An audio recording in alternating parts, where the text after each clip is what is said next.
There hasn't been a new asset class since the bond market in 1693. Well, now there's a new one, and it's the digital asset space. The question is, are you participating? Hey, what's going on, guys? It's the Crypto Siege with another day in the life, in the crazy life that is the digital asset space. Good morning. Happy, Thursday. Happy Thursday to you. Listen, guys, very, very interesting article from NASDAQ.com that I want to cover because if I said on this channel once, I've said it 1,000 times. The global economic crisis has zero patience and waits on no one. And the global economic crisis is, in fact, illiquidity, guys. Illiquidity, guys. So listen, this is your XRP Ripple daily news in 0 to 10 minutes. Guys, this is from NASDAQ. So shout out to NASDAQ for putting this together. The contributing author is the co-founder of Cred. So the title is Unlimited Money and No Liquidity. Welcome to 2020. So Dan Schacht, co-founder of Cred, which is a DeFi platform, and chairman of the Universal Protocol Alliance, a coalition of cryptocurrency companies and blockchain pioneers seeking to accelerate the adoption of blockchain as a mainstream financial technology by making digital assets more accessible, secure, and convenient to own. And you guys know that my favorite platform for all things digital assets in terms of earning money on your money, and I think this platform is above the DeFi space platform, is Celsius Network. Shout out to Alex Mashinsky. So guys, listen, watching the Fed's kitchen sink response to the financial fallout of the beer cold has been nothing short of extraordinary. Beginning with above expectations standing repo operations, then the Fed bazooka, and now a $6 trillion stimulus plan and growing. When accounting for the Fed's leveraged $4.25 trillion discretionary lending facility and $2 trillion government stimulus package, all of it happened within a span of several weeks. Like what are they trying to do with this money?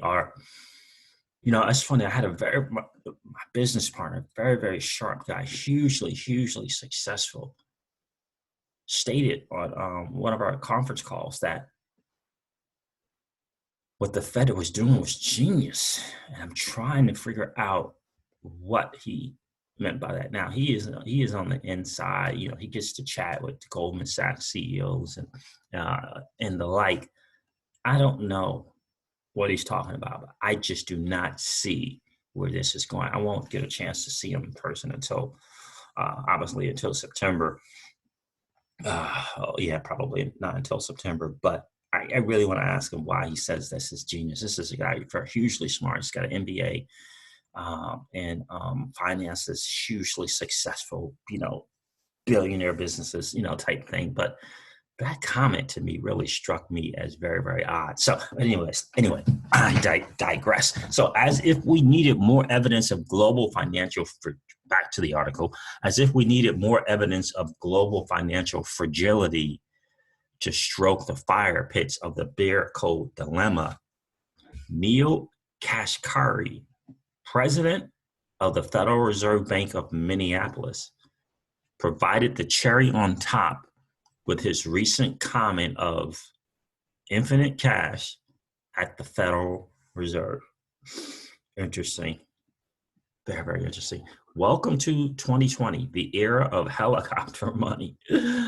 Oh, interesting. The beginning of a crisis. So, atrocious manufacturing reports from China and the US aside, there's no consumer demand right now as people are quarantined in their homes and the supply chain is already choked by the beer cold.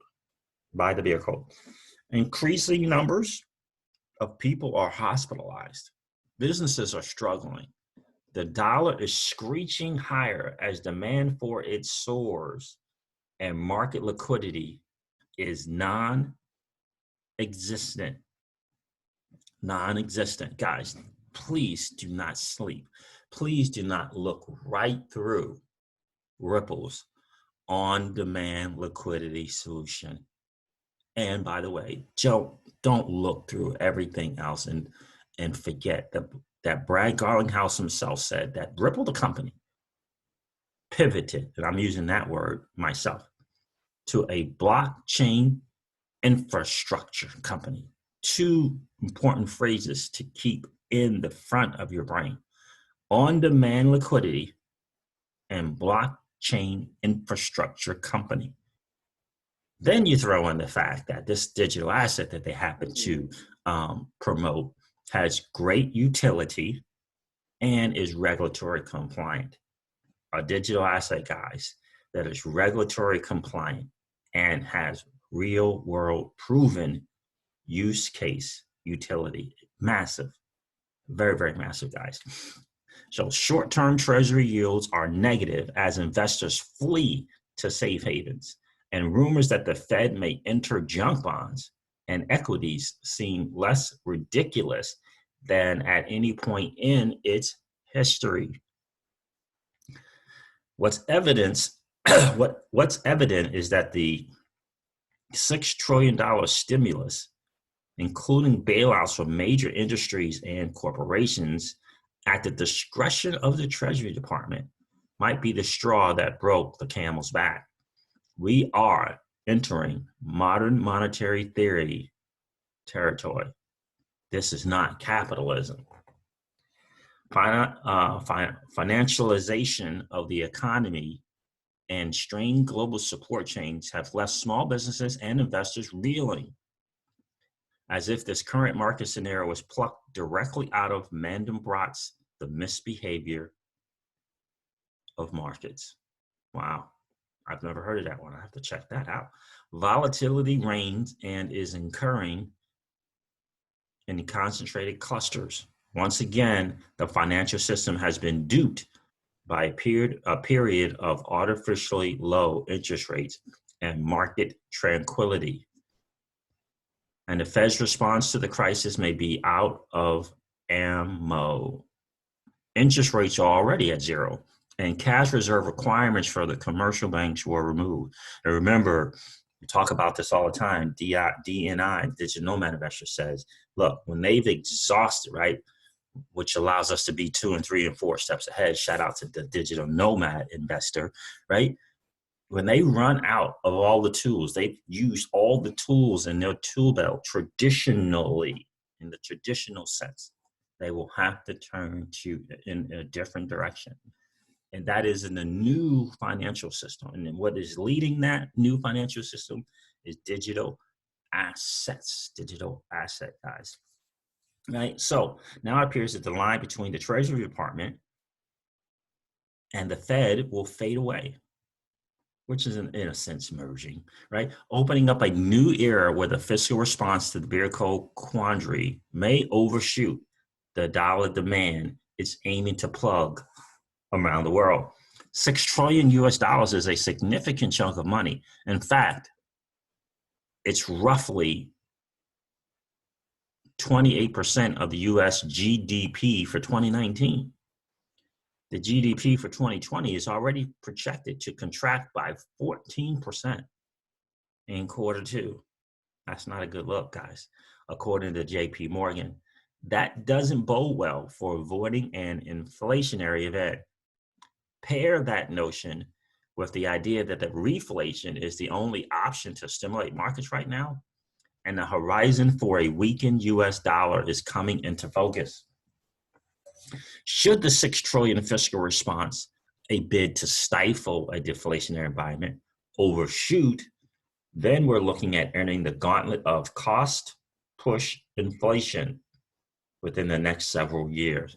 And I would say the few, not that it's not going to be very, very long at all.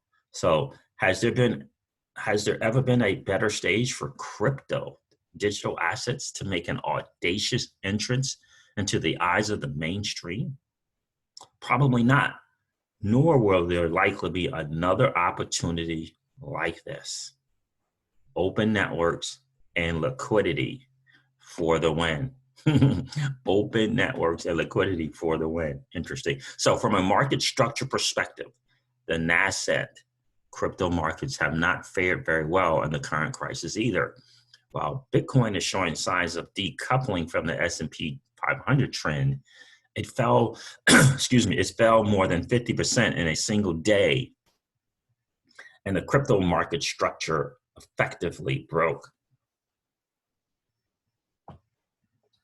And I will add to this that even with that 50% decline, there's this digital asset space that has, where Bitcoin has first movers advantage, has proven itself time and time again. You know, when the markets go down, when it goes through this retracement, it never goes to zero. It always continues to rebound.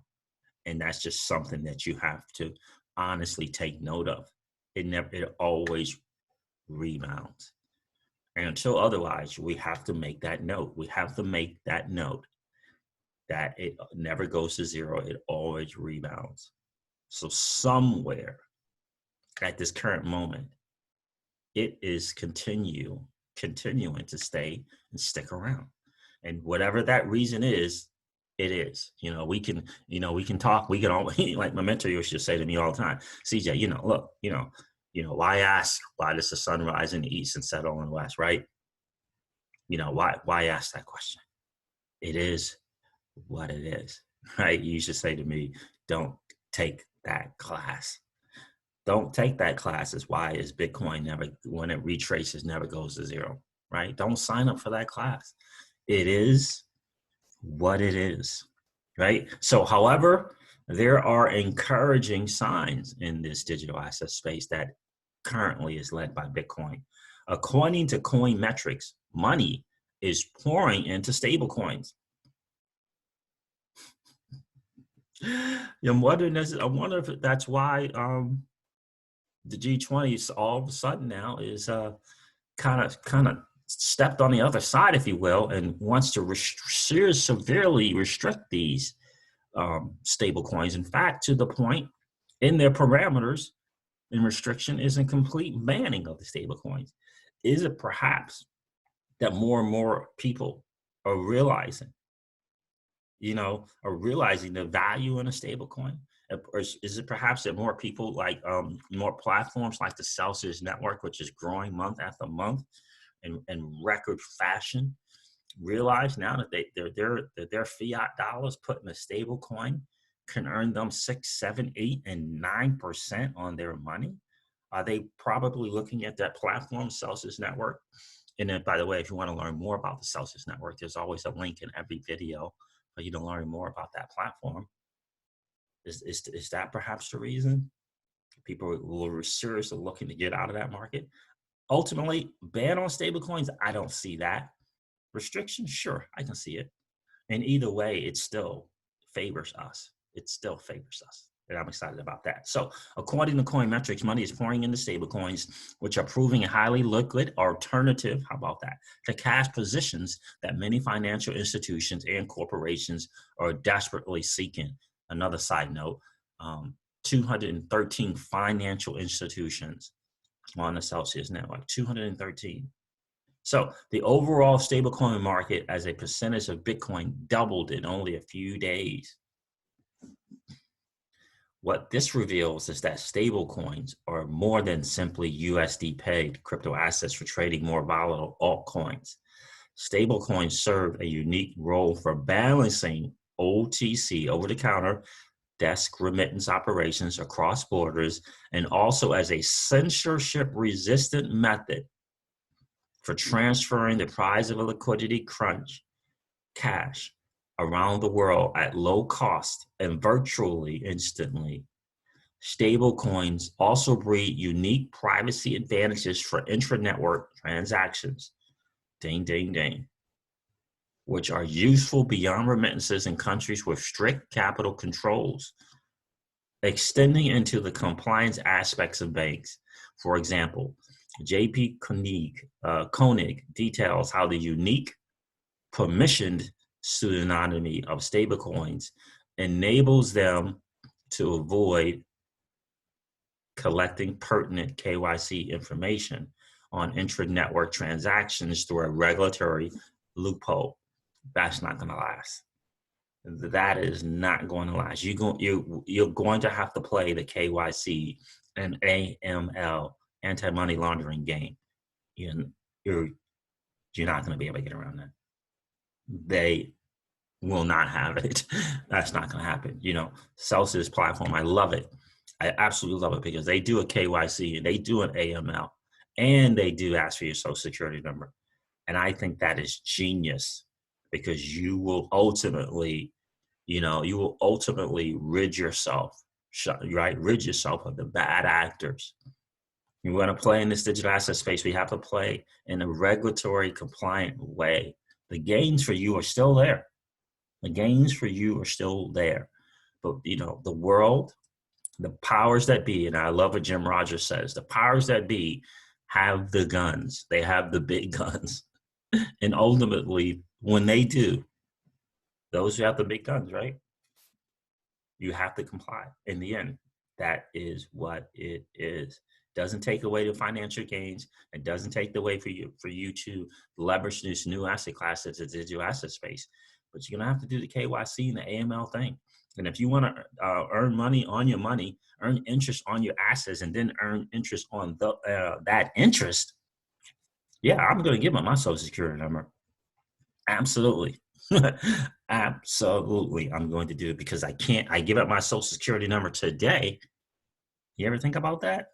You give up your social security number today in the outside world, outside of the digital asset space, you're not earning any interest on your assets.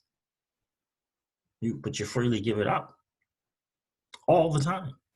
So why would you not give it up to a platform where you can earn interest on your assets like the wealthy do and leverage those assets to get for greater gains, right? So in any case, so bank accounts which are not afforded that advantage induce, and I find it interesting, they find that it's a regulatory loophole there. Bank accounts which are not afforded that advantage induce huge huge overhead costs for banks to meet compliance laws. If a bank like Wells Fargo could avoid collecting user IDs for intra-network transactions, they could sever large sections of their compliance staff and save bundles of money. Whether regulators would accept such a situation for banks is hugely unlikely. I added hugely, which is why the open, permissionless framework nature of crypto platforms like the UP protocol is poised to absorb the interest of many mainstream users and businesses. Throw in classic examples of government privacy intrusions, i.e. the earned IT bill, as the trust in government already erodes due to bureaucratic response, and the opportunity for open finance is enormous. Open finance platforms like the UP Alliance and its individual partners provide numerous benefits to small businesses and investors who may be shut out of the fiscal stimulus package. Okay, so he's selling his platform there. I get it. Incidentally, judging by the paltry $300 billion allocated to small businesses compared to the $4.25 trillion for corporations, it appears most brick and mortar retailers may need an alternative outside of government lending facilities. So some platforms like Cred have already secured over $300 million in lending capital. That's cool, $300 million in lending capital. Yeah, it's just not quite Celsius, but I do Cred. They've been around for a while. Got the Cred token, and they have another token as well. So shout out to them for being in the digital asset space and in DeFi. I get it.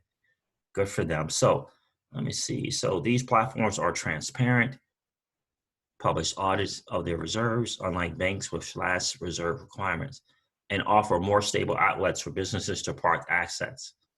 Assets can be quickly withdrawn, transferred anywhere in the world, and can do so without censorship and at low cost, which is what you can do with the Celsius platform and without any fees. No fees to deposit, no fees to withdraw, no fees.